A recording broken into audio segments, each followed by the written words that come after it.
What's up, guys? Sanitary 103. Thanks for watching. So I try to keep my videos pretty structured. I don't like to veer off topic too much, but I'm going to try to just speak from the heart and just let it out. So anyway, in today's video, I wanted to talk about how I feel the future of America is going to be with respect to health and fitness, our obesity epidemic in particular. And honestly, not to be negative, but it doesn't look good. Let me spout off some statistics to you, which you may already know. 1/3 of adults are obese. That means they have a body mass index above 30. 2/3 of adults are overweight. That is a body mass index of 25 to 29.9. Now, I understand that body mass index doesn't take into account muscle. I did previous videos on that. I don't want to go off too much on a tangent, but the majority, if you just use your eyes, you look around, you can tell that the people that are overweight and the people's BMIs that are above, normal health, they're not packing a lot of muscle. It is fat. So this epidemic is a definite epidemic, and I feel like it's being ignored. Now, the tobacco industry, they've been hit pretty hard by the anti-smoking campaign.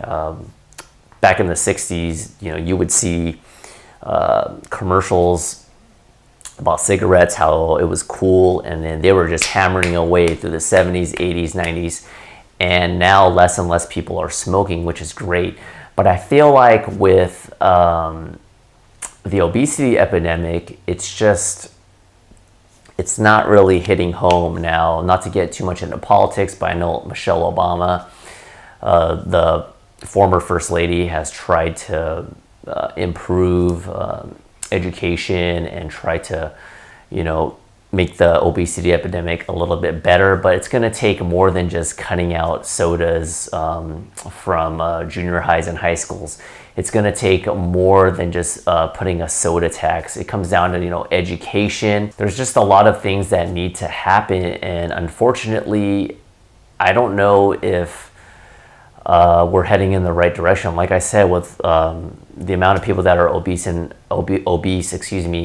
overweight, I believe that years down the road, when I'm 60, 70, 80, hopefully, I don't know how long I'm going to live, but even when I'm dead, years later, multiple years after I'm dead, I think those numbers are going to climb. How far, I don't know. It might get to the point where 80, 85, 90% are going to be morbidly obese. It sounds insane. You may be saying, I don't think that's possible, but someone of my stature, let's say they watch this video 150 years from now, they're going to be like, wow, people back then looked really skinny, and people that are overweight right now are going to appear skinny. That's the really scary thing. And with being overweight, you all know all the health consequences, but increased chance of diabetes, stroke, arthritis, more likely to be depressed. You have less energy. It affects your sex life.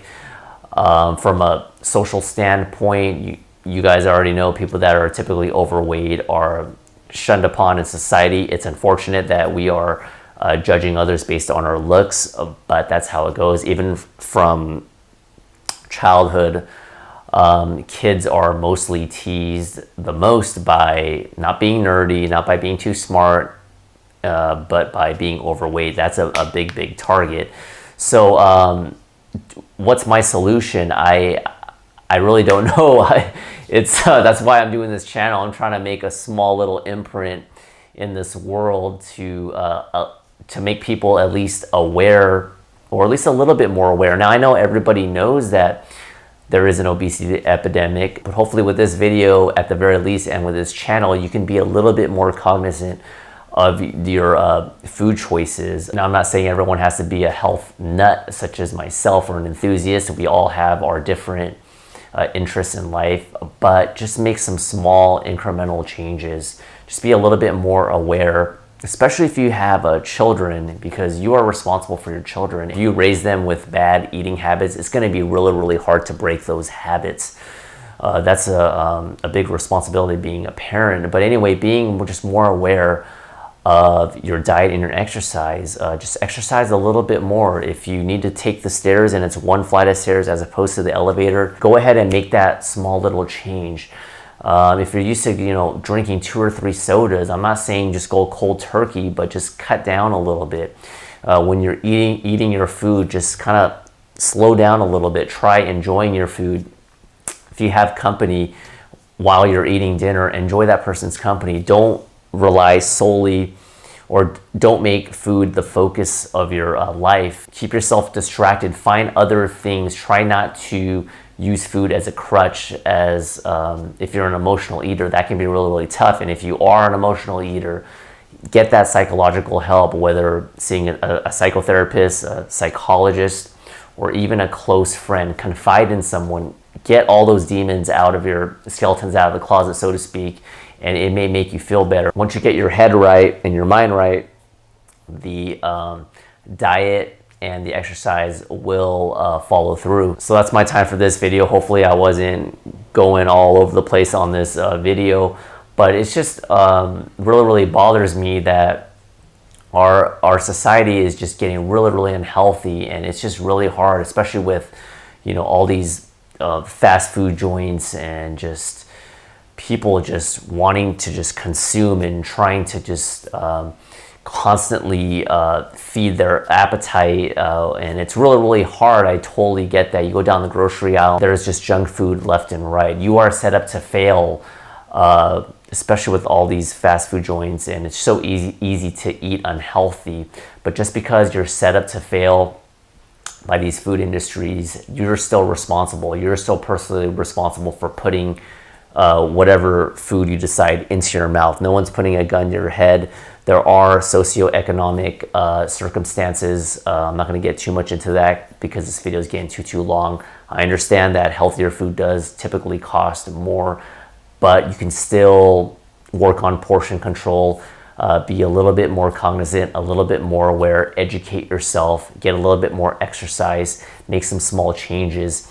And by doing this, I think as a society as a whole, I think these obesity numbers and health complications, these numbers in general will slowly go down, but it's going to take a monumental effort starting from me, everybody. And hopefully by you making some of those changes, you may have a close friend who sees that you're making changes, and then you can pay it forward and share your knowledge and make them aware, and then it'll just create this domino effect. That's ideally what I would love. But that's my 2 cents, guys. Like I said, hope you guys enjoyed the video. You got something out of it. Be sure to share this video if you find it helpful, especially for someone who is not putting their health as a priority. That's my time, guys. Bye.